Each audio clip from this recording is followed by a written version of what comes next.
Hello, it's Alex and I'm here today in a very echoey aircraft hangar, although there's no aircraft in it, but there is this, which is a little tiny, what I can only name as a kit car.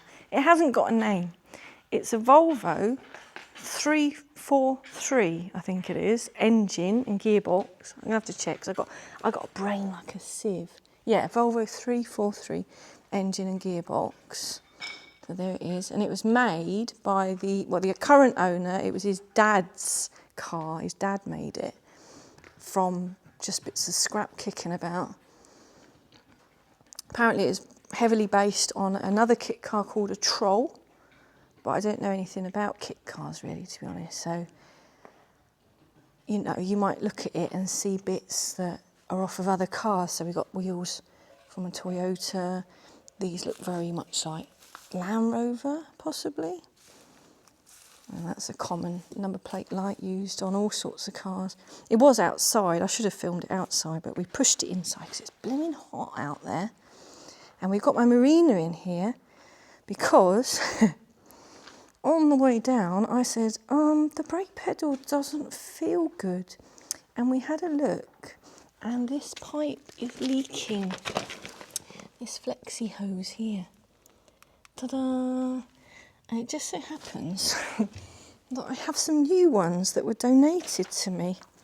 So we grabbed them and the brake fluid and everything. And Simon's going to do that for me today. Here's Simon from Smashing Pistons. Look, I've got a pipe. Oh, he's got his pipe out and everything. We are just joining all these together, aren't we? Like a big... Yeah, just take it from the one side that works, yeah, and just take it all the way over to the leaky side, yeah. I don't think people have seen my little tail yet. My friend Dan in his Austin, Cambridge, has got one hanging out of his fuel filler because, you know, put a tiger in your tank and all that. And I wanted one, so I got one, but it looks silly hanging out the side. And it looks silly hanging out there, but there you go. Is what it is. I don't know if people have seen my new sticker as well. Daily driver. I thought that was cool. And you probably haven't seen that either, have you? My new load cover. I can't show it you covered because we've got a lot of crap out at the minute, but yeah, we've got all sorts in there. Hoses, pipes, cables, connectors, all sorts, because this, I'll come back to this because I got distracted by the marina, sorry. And this, my job for today, is fix it because it's been on fire. It's quite sad really. It was in storage for ages. His dad built it in the 90s, I think 93, and then he got a bit poorly and it was put into storage. So the son has now got the car back out, got it running, took it for a drive and only done about 30 miles or something, and it caught fire. And they reckon it was the alternator, for some reason, caught fire, and yeah, it's melted all this wiring. Oh dear, it's terrible. And then James has then cut all the bits off, all the nasty bits, to just leave the good bits. And I need to basically sort something out and wire it back in. So yeah, gross. We've got a nice new battery, we've got a new fuel pump, we've got a new alternator, a new distributor cap and a new coil. But we didn't get any HT leads, which is a shame. So we probably won't have this running today. We've got fuel pipe to replace, vacuum advance pipe to replace, some heater pipes that have not fed. Ooh, my finger just went through that. Not fared too well. I don't think we've got any antifreeze here anyway, so yeah, we probably won't have this running today, but we can definitely try and sort out Spaghetti Junction.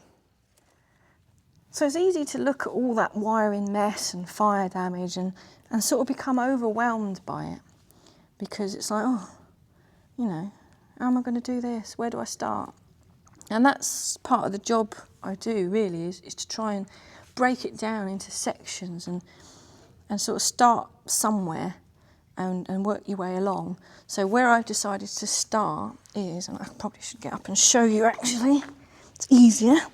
I've got this bunch of wires here because thankfully I say the owner bought all the correct colour wires, which is good. If we look here, this is the burnt loom out here. So we'll basically ignore all that for a minute. And I'm starting down this end because we've got some nice bullet connectors that are not damaged. And so we can see all the colours that go into this selection of bullets here. And then we've got this little off thing with a couple of spade connectors on there. So I've grabbed all those colours and bunched them together. So I know that those are going to be there. And I know that all of them, apart from the purple, need bullet connectors soldered on. So I'm going to sit over here and solder on some bullets away from that big pile of hay, because we don't want any more fires, do we? Ugh. And yeah, it's just time consuming, and you've got to have patience, and well, that's me, that is. Simon's busy over there drinking tea. Can't get the staff. You're trying to find what? He wants to sit on hay like some kind of farmer. Strange. There's plenty of hay here if you want to sit on a pile of it. A lot of cobwebs as well. Gross.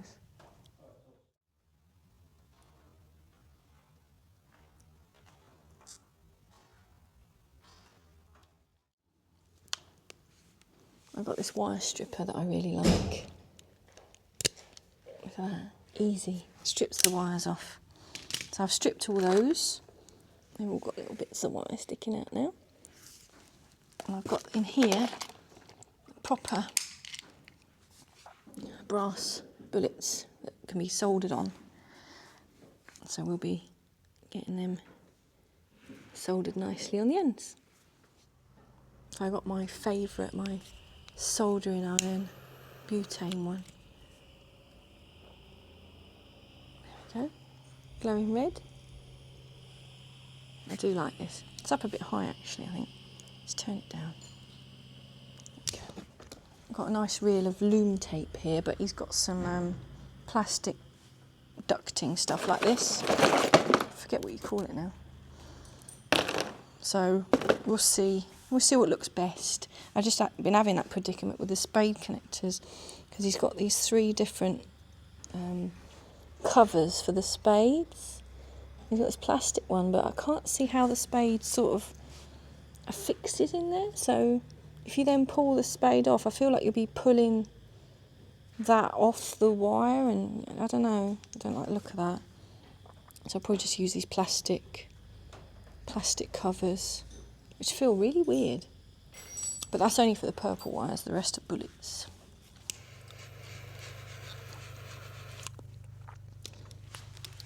So what I've been doing is tidying up the bits of loom, because there's different bits of loom that go off to do other things. So these purple wires are actually for the horn, which I should have guessed, because purple is normally permanent live. That's not a wire, Simon. It'll work.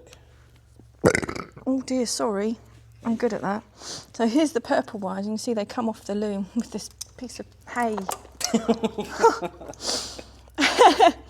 And they go down to the horn. Now, they're wired in here to equal levels, but if you actually look at the horn, the spades on the horn are at different heights. So I've gone for that approach. I've got one longer than the other, just in a little bit of insulation. Then the rest of it will be tied up in the loom. What else did I just do? I've just done the bits for the fan as well. Where are those? Oh, here they are. Here's the bits for the fan. So I've decided to put them in a bit of plastic trunking because the shrink wrap stuff doesn't seem to go over this slightly thicker wire. So I've got this trunking on. That'll do. That goes up there to the temperature switch, and then down to the fan switch there, or fan plug, shall I say. And again, that long bit gets wrapped up in the loom. So we're winning. I think that's pretty much that end done. There's only 1 or 2 earth leads I've got to make for that end. And yeah, we can think about cutting that out and replacing it with the new loom, which I will wrap up somehow. It is so hot, it's ridiculous. There's an absolutely gorgeous breeze out here, but we're in this horrible predicament where we come out here and the breeze is amazing, but we get burnt to hell. Or we're in there, in the shade, but there's no breeze. So we're basically like in an incubator in there. Whew, blimey. It's a nice location though, very nice. But yeah, it's a little bit too hot. Simon is looking like a pro wrestler who looks like he's been through the wars actually. Look at his legs. Oh yeah, he's been punching the car. Nasty, and I got no plasters for him. Oh. But I've been enjoying making the loom, and it's all in here tidy. This is all connected now. It's a bit dark. Have I got a light here? That might light it up a bit better. So yeah, all the bullets I soldered on, they're all in the connectors tucked in there. I cable tied these two bits to try and keep it away from the fan. So we've got the fan wires and the little wires going up to the thing. I've decided to loom tape up that and got rid of that horrible plastic trunking. I didn't like that. Got a nice P-clip here to keep the wires tidy and away from rubbing on the bodywork. And then it goes along here, and there's another P-clip here which is going to tuck the wire underneath, but the screw is too long that I've got. I haven't got any smaller screws, so we'll have to sort that out when the time comes. Then I've routed it all along here, and I had a look at the original photographs of the car sort of just before the guy the owner cut the loom out, and the loom just seemed to run in front of the battery. I thought it might have gone up here, but it looks like the bonnet sits there, so perhaps it would get damaged. So I've cable tied it to the front of this battery clamp. I don't know if it was meant to go underneath, but I think that's just a bit crap. I think that looks tidy around there. It's not in the way too much. And then it will come up here. Now, the owner was on about putting plugs in to plug this loom into this loom, but I don't think you need that, because I don't think you're ever going to unplug this, are you? Just want it to work, and I think, it'd be better to solder and heat shrink. So I'm going to sit here now and solder and heat shrink all these wires in, apart from this white one, because that's got to go directly in the fuse box. And also I think there's a purple one that goes directly in the fuse box I can do as well. And then we can look at other parts of the loom. But yeah, Simon's doing a great job. He's put a fuel filter in, new fuel pipes, most of the new fuel pipes, still need one down there. He's put a new hose in for the brake servo. Even though that wasn't fire damaged, it was still old and crispy, so we've replaced that, or Simon has. And I've got this new earth strap down here. And yeah, we're getting there. I'm just, it's so blooming hot. We're taking our time and just doing a nice job of it, I can't wait to go home. Oh, this torch is on. But I say I can't wait to go home. I am enjoying myself here. It's just so hot, really, really hot. And the sun's coming in now, so not only have I not got a breeze, I've also got the sun cooking me, so rubbish. I can't remember if I showed you the bonnet. It sort of looks like it's off a tractor, but I'm sure it looks better when it's on. Oh, look. Oh, I didn't see that earlier. Look, designed and constructed by D.R. Burrough in 1993. So that's James's dad, who built the car. Brilliant. And this is a little local car club for Bourton on the Water. Bourton Old Boys. X-Ridge. Ah. Cool little thing, isn't it? Look at that tailpipe sticking out.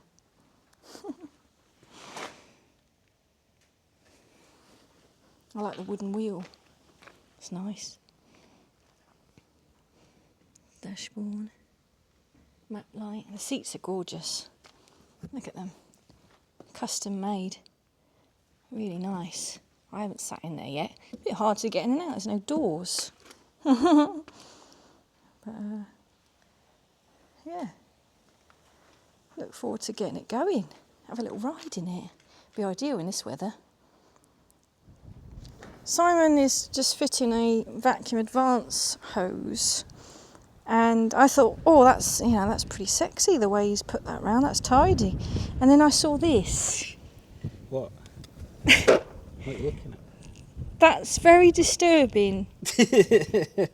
that isn't the same. The fact that it's pointing. Oh, I don't like that. That needs to turn around and look like that. What if I turn that one round and make it look like that? Oh no, it's just wrong. You're so wrong. There's something wrong with you. I can't get my pipe off. Oh. Well, I'm enjoying myself here. Some of the wires look manky. Right, there's this one here, this brownish one, and it's a bit charred, but it's not actually burnt. The inside of the wire is good, the outside is good. So I have left those purely for the fact that otherwise we'd just be chopping and soldering everything, and there's just no need for it. Same as this white wire. The wire itself was good, but the plastic was a little bit melted, too much, so I've just put some heat shrink on. That's all right. It's tidy. Cable tied it all together. We've got a little wire going off to the carb, but I don't actually know what that does. Does anyone know what that does on the Weber carb? I just don't know. I guess it's is it a temperature thing? Does it like a choke warning thing? I've got no idea. I haven't investigated. The choke cable seized because it's all melted. It's like I guess the plastic is sort of heat shrunk around the cable, so the choke's not working. So we'll have to get a new choke cable, unfortunately. And I've been routing this wiring around, and I'm really happy with how it's looking. But I've still got a lot of soldering to do. Buggered that, ain't you? We have been here way too long, and I think we need to go home. Look at the state of me. I need a shower. State of Simon as well, with his sleeves rolled up. I think we've done both a grand job on this car today. It was nice to have a helping hand. Who was that? The owner. I mean, Simon's come up with some great pointers. He questioned whether the vacuum advance was still going to work, because there's obviously like a little rubber diaphragm thing in there, and it's been on fire. So I grabbed the pipe, sucked it, and nothing happened. So it actually needs a new vacuum advance in there. We can only hope that the distributor itself is okay. Obviously the wires for the electronic ignition need sorting out, but I can do that. The other nasty thing, I don't know if I pointed it out already, excuse me if I have, but the oil pressure gauge has an oil feed, should I say, that goes from the engine to the gauge, and of course that's all melted. So Simon there is trying to find the other end of it, which is in the block somewhere. It's here, and there's a nut. All right. And that's as far as I've got. Okay, well that's a start. I'm happy with how the loom's looking. As I say, we've got it here, need a new screw in there. And that's all really quite tidy. And we managed to get a P-clip up here, so that takes the strain away from the fuse box and stuff. So, and Simon's fitted the new battery live cable, and the new starter solenoid wire is down there. So I've got 1, 2, 3, 4, 5 wires there that I need to make another loom, which is the secondary one to go to the alternator and distributor and things. And then there's 2 wires here, which I presume go off with those as well. But I haven't got that far. Earth lead will need to connect down there. Blah, blah, blah. And I think it's time, well, once you've figured that out, it's time to go home. So thanks for watching. I will be back on this car again if you're interested in it.